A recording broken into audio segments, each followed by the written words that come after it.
being here.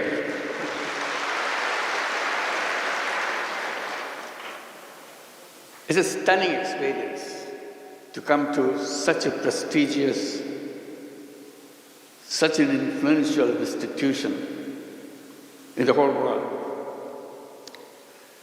I admired from a distance. In the past, whenever I came, I tried to get a glimpse of Al-Azhar. I just came through just watching from a distance. I didn't dare to enter. I was not familiar where to go. Today you bring me in. I'm here with the students and the faculty and the friends. It's an amazing experience, a lifetime experience for me.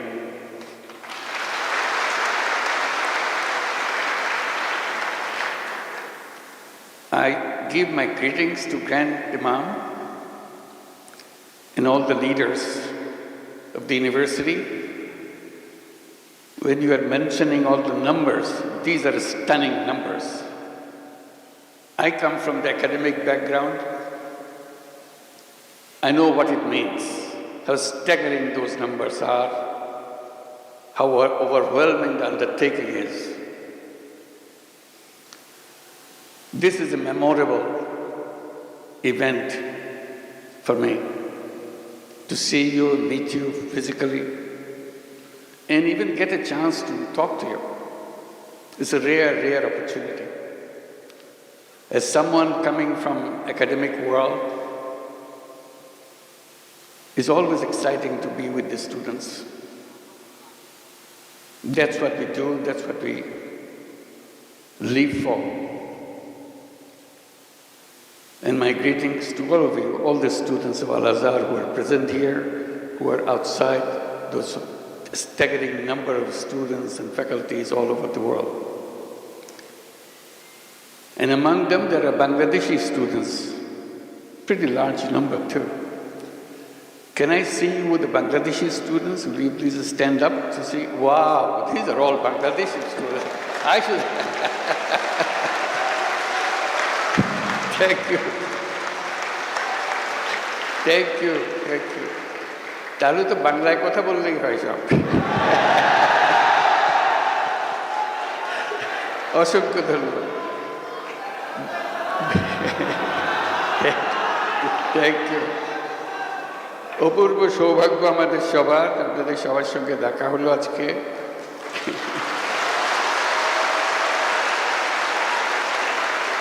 আমরা দেশের সবার পক্ষ থেকে আপনাদেরকে বিজয় দিবসের শুভেচ্ছা জানাচ্ছি।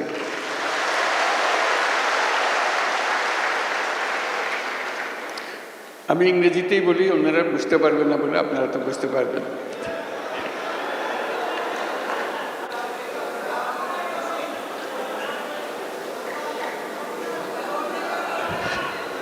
একটু পরে বাংলা বলবো, আগে ইংরেজিতে বলিনি কিছুক্ষণ।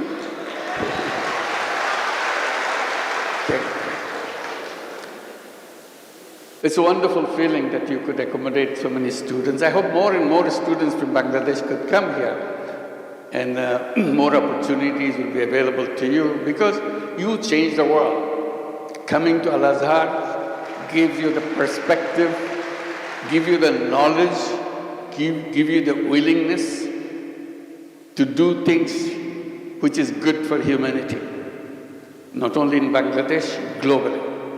So that's your role. You are not limited to a particular country.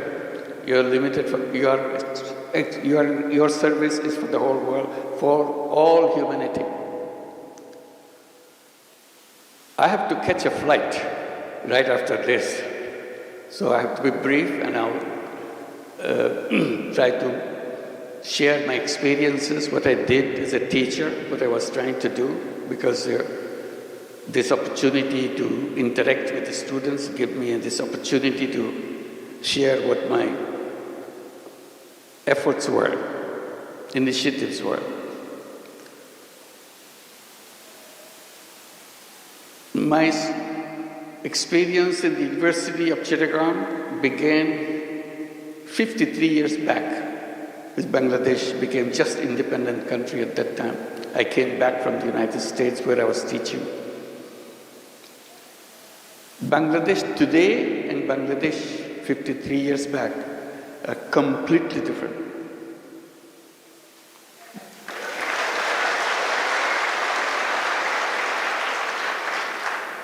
Bangladesh was the poorest country in the world. That was its title. This is not something make you feel encouraged that you are a citizen of the poorest country in the whole world. 86% of the population of Bangladesh were under the poverty line. And you see poverty everywhere. And that war of liberation made it worse, because all the roads were broken, all the bridges are torn apart because of the war of liberation. People's life became very, very difficult. And as I was teaching, trying to see what can be done to make sure the people who live around the campus are reached out to. Because I was campaigning within the faculty of the university saying, if university is the reservoir of all the knowledge of the world, doesn't matter where it is located, whether it is in the poorest country or the richest country, university is supposed to be the reservoir of all knowledge. And that's what Chittagong University should be too, as a reservoir of all knowledge. My question to the faculty was, if it is the reservoir of knowledge, should it be just limited to the walls of the university? Or should it be available to the people who live around the campus? That became a big debate. And I was campaigning that knowledge is no good if it is not useful for people. So if the university has knowledge, it must reach out and touch the lives of the people who were around it and beyond. And that's what this whole meaning of having a university. So I was trying to see, not many people paid attention to it. What can be done? And then terrible thing happens in Bangladesh. Terrible, terrible thing. Worst thing that happened to our life in the history of Bangladesh. In 1974, we were hit by a famine. And Bangladeshi students probably heard about it, but others may not. An enormous number of people were dying of hunger throughout the country. You literally see dead bodies on the street every day. They died not because they had some any disease. They died because they couldn't eat. They didn't have enough to eat. And dying by hunger is the most painful way to die. Death approaches very slowly. The day you die, the moment you die, you cannot distinguish, nobody can distinguish at what point you are alive, at what point you are dead. It's a very slow-moving process. And suddenly, it shocked everybody. That is death by hunger. Massive number of people in Bangladesh. And that hit us too in the university. So one of the things I was trying to do, if shortage of food is the problem, people couldn't eat. All I can do at least try to help the village next door to the university campus do not have shortage of food. So my first effort was to make sure there is no shortage of food in one village which is next to the university campus. So I did lots of different things. Then I saw no matter what I did, there's still a large number of poor people in the village who couldn't afford to buy that food, even if they had the food in the village. So I was trying to see how do you do that. One traditional way, give them charity, give them some money so that they get some food. And I was wondering whether there's a good way to do that, because religion, most of the religions say that, give charity to the people for good reasons. But I was kind of hesitant, because this is something which doesn't lead to the solution. It only perpetuates the problem. So I kind of took a different decision that I don't want to go by that route. It's a good one, but I don't want to pursue that route. I was looking for something which can be sustainable. Opportunity came, some of experience of interaction with a villager, a village woman. And she was explaining how she survives in a daily way. But in her survival process, she had to borrow money from someone to make some stool. And then the lender, which is the trader, gets all those stools to himself and sells in the market. And he gives the lowest possible price for those stools that the women made for him. So she was totally cheated out of the whole deal. So she remains poor, but she struggles hard to make sure she gets a meal next morning or next day. The reason she didn't have the money to buy bamboo, which goes into the stool. I asked her, how much does a bamboo cost? So she borrowed the money from the trader. She said maybe about 50 cents, US dollar wise, or maybe a little more if you are looking for a good quality. I said, what if somebody gave you that 50 cents as a loan, can you pay it back? I said, of course I can pay it back, because I pay him much more than that. So paying you back is no big deal. I thought about it. Should I give her the 50 cents and let her be free from the moneylender, trader? Or she should continue the same relationship and see what happens. So I did give her the money. But I thought about it. Next morning I came back to her and said, okay, I'll give you the money. The deal is you'll return the money to me once your business is done, and then you can borrow more. So this was the start of something that I continued, because I was so excited that she really paid it back, and I gave her money back again. So I told the villagers, in the meantime I became very familiar with the village women and village people. I said, if you need money, come to me. I'll give you the money.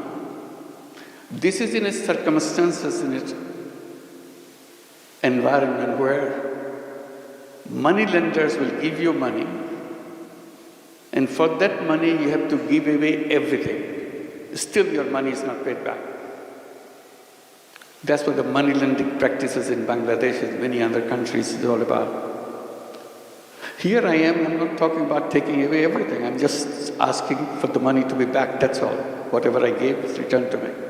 People thought, oh, it's so easy. So it became very popular. The more popular it gets, more excited I get. Because it helped people. They started doing things and paying me back. Then I thought, this is not my job. I'm a teacher. Why should I lend money to people? This is the job of a bank. So there are several bank branches in the campus. So I went to the bank branch that I'm more familiar with. I told him, why don't you do that? He told me, no, banks don't lend money to poor people. That's not their job. I said, what is your job? So lend money to people who need money, lots of money. I said, that's very funny. You want to give lots of money, but you don't want to give little money.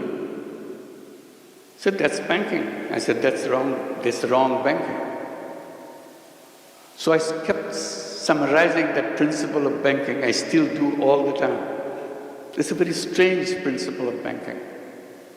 The banking principle is very simple. It says the more you have, the more you get. If you have nothing, you get nothing. I said, that's very strange. You have the whole banking structure in the whole world on that principle?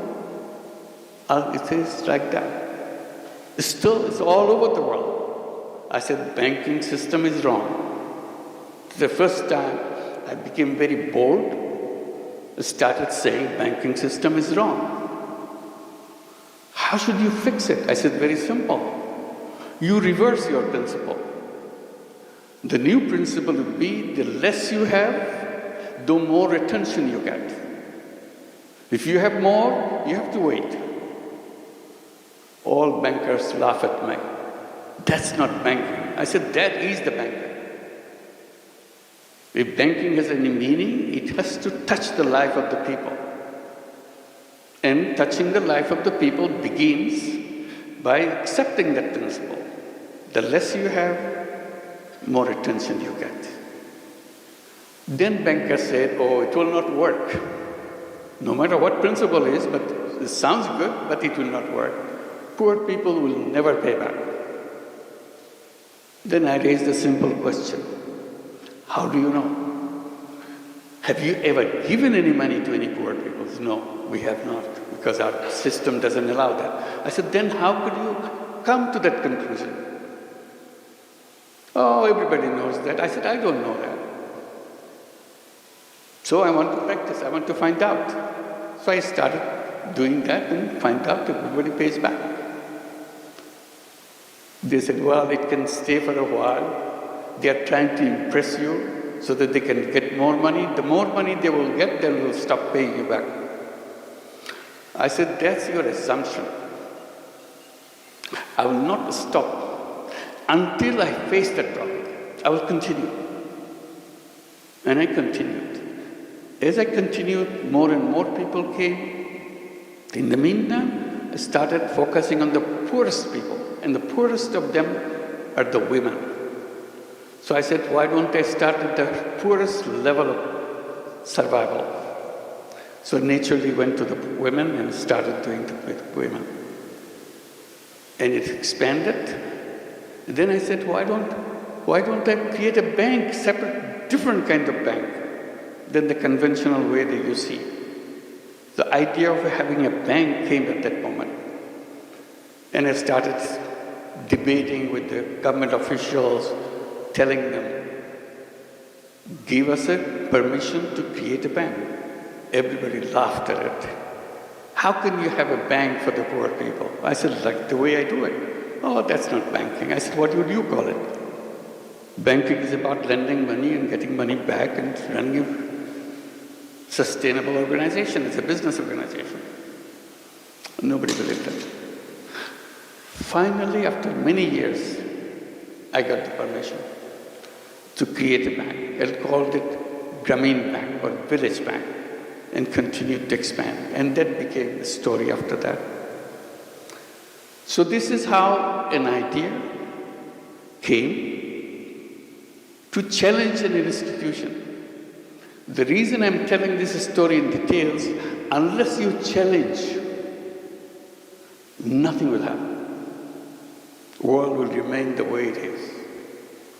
It is the young people, it is the students who can see things more clearly because they are still looking for things. And that's what you are. Looking for things to do. Looking for changing people's life. Looking for changing the whole world. If you stay where you are, repeating the same thing over and over again, the world will remain where it is. And then I came with the idea that I started telling about. I said, not only you challenge, you dream, you imagine. Imagination is a big power. That's very funny. It doesn't cost you anything to imagine. You can imagine anything you want. Imagination doesn't have any limit. But it is the fundamental thing to lead you to change. If you don't imagine, it will never happen. It's a very funny thing. If you don't imagine, it will never happen. But if you imagine, it has a big chance of happening. So I encourage everybody, all my students, people that I meet, make imagination. Imagine things. Things which are absolutely impossible. Imagine that. And if you keep on imagining, it will happen. So while I do the thing in Grameen Bank and people say it will work in Bangladesh, it will not work any place else, it started spreading in other countries. It even came to Egypt. We started some programs in Egypt. Many microcredit programs are introduced. It went to many other countries in Asia. The funny thing is, it was introduced in the United States. In 2008, we set up this program called Grameen America. It started in Jackson Heights, New York. Everybody said, no, this is not Bangladesh. We don't have poor people in the United States. You are making us feel like we are some kind of fools. I said, no, you're not fools. You're very smart people. But you don't realize that you have poor people. Because you keep claiming that you don't have poor people. You are the richest country in the world, quote unquote, richest country in the world. That doesn't mean you don't have poor people. Oh no, we don't have poor people. It's a rich country. I said, yes. Then I asked the question, do you have welfare program in your country? Oh yes, it's a very rich program. We have lots of people. We take care of all the people. We give them monthly check every month so that they can buy their whatever their family needs are, so that they can take care of themselves, their children. A check every month, welfare check. I said, you know what? Every family, every person that you are giving a welfare check is a poor person by your own recognition, because they cannot afford to maintain their life on them by themselves. So you are giving them money from the state. They are poor, but you are claiming they are not poor. You are hiding poverty. Anyway, this debate went on, but in the meantime, Grameen America started expanding. Now it works in 35 cities in the United States. It lends out about $2 billion a year. In a couple of years' time, they will be distributing $3 billion and $4 billion. This is the path it has took. And the amazing thing, the payment rate is absolutely near 100%. Never changed. So you challenge something, and people say it cannot work. Okay, it can work in Bangladesh. Bangladesh is a funny country. Anything can go, but it will not happen in any other countries. Now it's all over the world.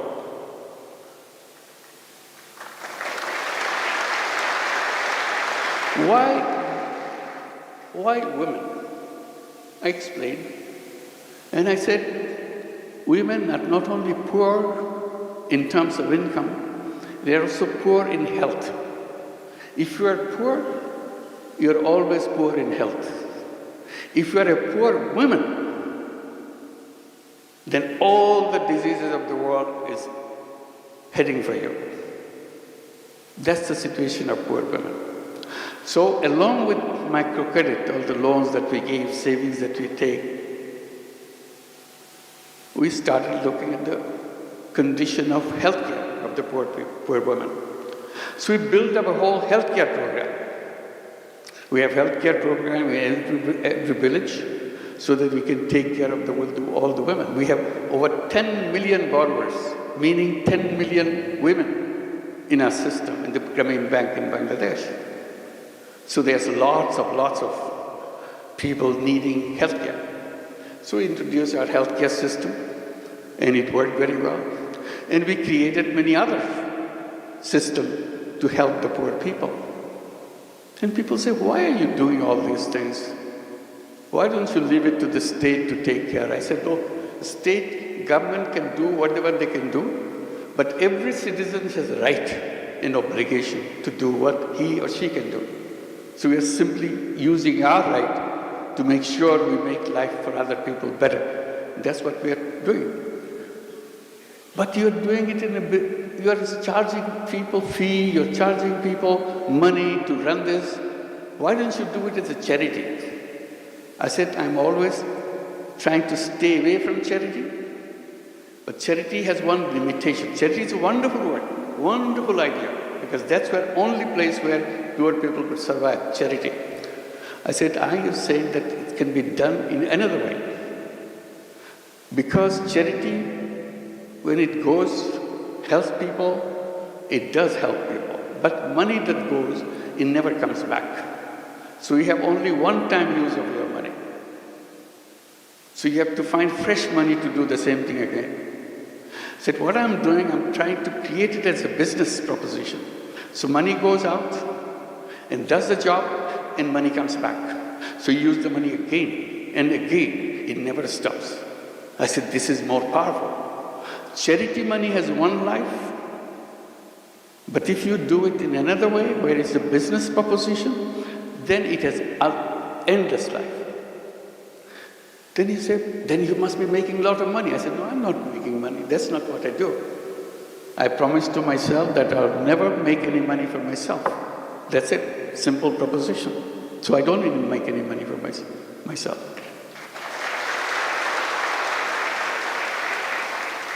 Then why are you doing like this? This is not a business then. I said, it is a business. See, we're conflicting.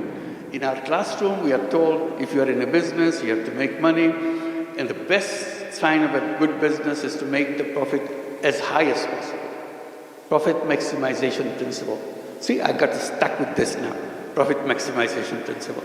I said, well, that may be the one kind of business, but there are other kind of business. Oh, in our books, there is no other kind of business. There's only one kind of business. To profit maximize, to maximize profit. I said, if you have only one kind of principle, then this is something missing. There should be in your textbook another kind of business. Business to solve problem of the people without making any money for yourself. Oh, we never heard of this because we never did that. I said, I'm doing it, I like it. They started a debate. Can this be a business? I said, of course it's a business. Business means you sell something, you produce something, sell something, and get your money back and have a surplus. In my business, there's a surplus. There's no question about it. But I don't want to take it myself. That's the only thing. The rest of it's the same. Why don't you want to take money for yourself? I said, that's my decision. That's all. You don't question that. If you like it, you should do it too. It's fun to do that. It's a big controversy in economics classes and conferences, debate, can this be a business? I'm saying this is a business, as business as anything else. So finally I have to give it a name. I started calling it social business. Defining as a business to solve problem without financially benefiting by yourself. So surplus stays with the business and expands the business. We took this principle and expanded, creating many, many other businesses. And funny thing, we came up with an idea. Well, government was giving licenses to telephone services. That's in Bangladesh, in many countries, I'm sure Egypt did the same thing. At one point of time, very few people had telephones. It was a government service and very inefficient. Maybe 100,000, maybe something like that. That's the total number of telephones in the whole country. So that's when the mobile telephone idea came, and it's got introduced in other countries. Bangladesh wanted to give a license, give licenses for setting up mobile telephone companies. We looked at each other. What does it mean? And we had an idea. Why don't we apply? We had no idea what a mobile phone is for. But since government is asking for application, we send an application.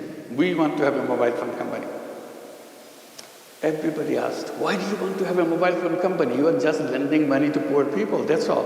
Mobile phone company, mobile phone is for the rich people. Very rich people. Because at that time it's very expensive when it came. So I said, well, we have an idea.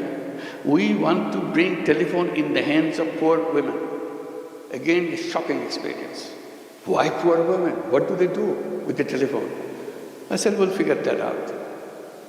We explained, government was not happy with our application. They said, why do you want to give money to poor women, telephone to poor women? I said, it's not for her to send messages or start it. At that time there's no messages, just calling. Just calling each other. They're not calling anybody. They will allow the rich people in the village to use their telephone and charge a person heavy price. Because that's the first time telephone came, everybody wants to make a telephone call, she will make money. So why should I give it to rich people? I give it to the poor people, the privilege of having the telephone company. So we want to do that. So we created a telephone company called Grameenphone.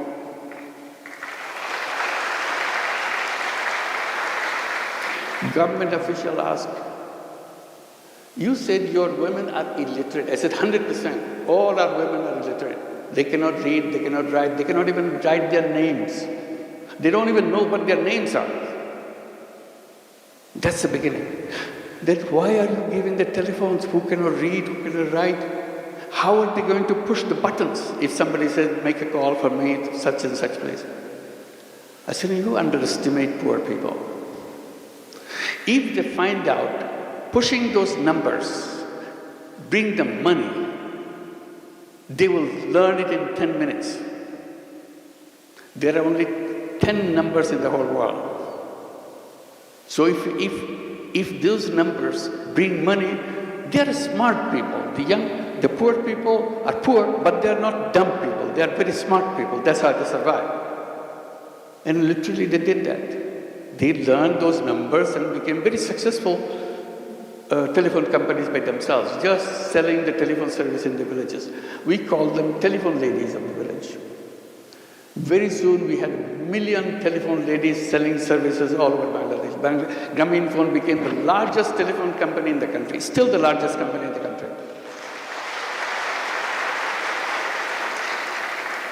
The reason I'm telling this story is, you have to just twist a little bit. World changes completely. All I did, give few cents lending to poor people. It changed the whole world. Because I stood by it, explained it, repeatedly showed that it is possible, it can be done. And then I bring the mobile phone in the hands of the poor people. Everybody said, this company will never work. That became the largest company. They never had an idea that women and the poor women can be involved in telephones. It dramatized the whole family. She became the most powerful person in the whole village because she has a telephone. You may be a rich person, but you don't have a telephone. Because our company gave only telephone to the poor women, nothing else, in the beginning. Now we give it to everybody. So she became very, very respected person, very important person in the village. One lady was explaining to me in those days, saying that, I said, how do you know you're an important person? She said, I know I'm an important person in the village because no wedding ceremony can take place in 7 villages around me without me getting invited. That's the importance. So it's powerful, it gave them power, it brought technology, their children changed. We pushed these children to go to school, we gave them scholarships. From illiterate families, they went to universities, they got their PhDs, many of them became doctors, engineers. I said, there's nothing wrong with the children of poor families. Simply, they didn't have enough finance to go through the school system. After they go to the school system, they're as good, even better. They're topping the class. So it's about perception, how you look at the world, what you want to do with the world. So now I talk about creating a new world.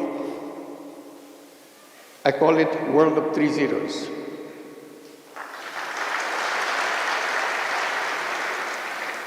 People get a little bit curious. What is zero? Is nothing.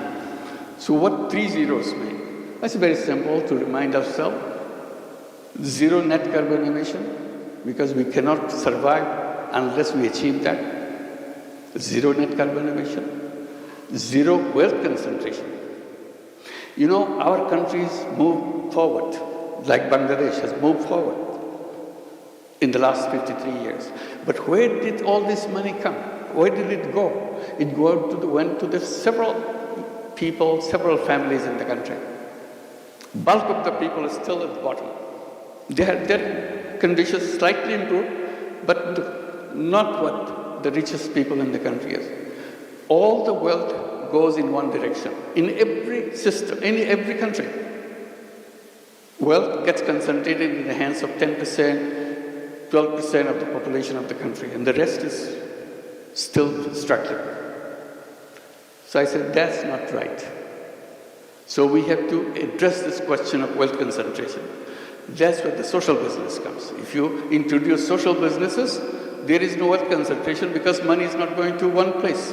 Money is just circulating and you are not taking any part of the profit that you make. So I said the future of the world is having more and more social businesses. Everybody says, social business is a funny concept, it will not go anywhere. Then we see big companies like Danone, like Uniqlo, they are becoming, Uniqlo is a big company in Japan, Danone is the biggest company in France. They became interested in social business. So we started having joint ventures of social business with big companies, addressing the problems of the poor people, because company doesn't want to make money for itself. It is all interested in solving problems. So now the social business idea is spreading. We have many, many centers at the universities. They have social business centers teaching what the social business is, challenging the whole economic system, whole economic framework.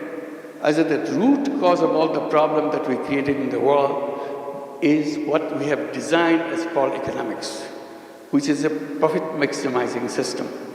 I said that world will always be a world which will destroy itself. I said the civilization that we have created now is a self-destructive civilization. It will destroy itself. Nobody can save it. I repeat, this civilization is a self-destructive civilization. Either we'll be hit by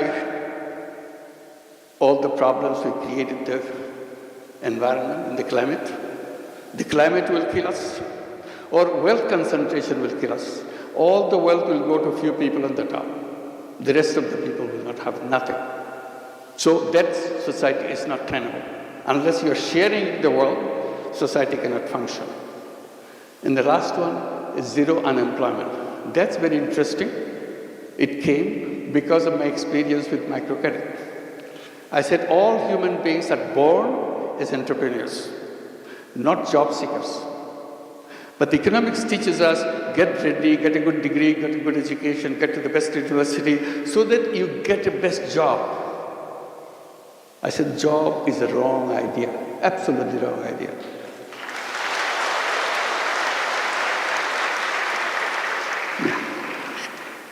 We have to leave. It's a couple of minutes. I said, it's a wrong idea because human being is a creative being. Essence of human being is the creativity. That's why I said, imagine. If you imagine, your creativity takes over.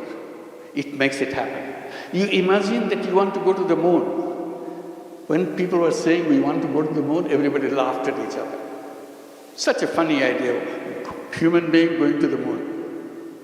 You couldn't be funnier than that. But it's a dream. When you have a dream, you make it happen.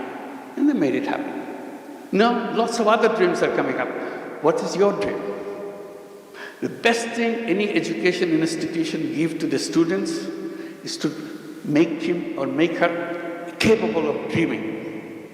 If an institution is not inculcating that quality in young people, that institution is not an academic institution. It doesn't serve the whole purpose of being an academic institution, inspiring young people to dream the things that you would like to see. Once you dream, it will happen. So I talk about zero unemployment. I said all human beings are born as entrepreneurs. Job is a legacy of slavery. We don't want slavery. We don't want to be slaves. But the education system forces us to do that because they say you need a degree, you need a piece of paper. Because if you produce a piece of paper, you get a job. I said, I want to create an education system where we don't need a piece of paper. We don't need a degree to show it to somebody. I use the knowledge to change the life of the other people, change the life of any people. That's what entrepreneurship is all about. And entrepreneurship is not about making money. Entrepreneurship is about changing the life of the people. So if you can create a society, create a world of 3 zeros, zero net carbon emission, zero wealth concentration, zero unemployment, we create a new civilization. That's the challenge. That's the task that we have. এই কথা বলার জন্যই আপনাদের কাছে আজকে আসলাম। আপনাদের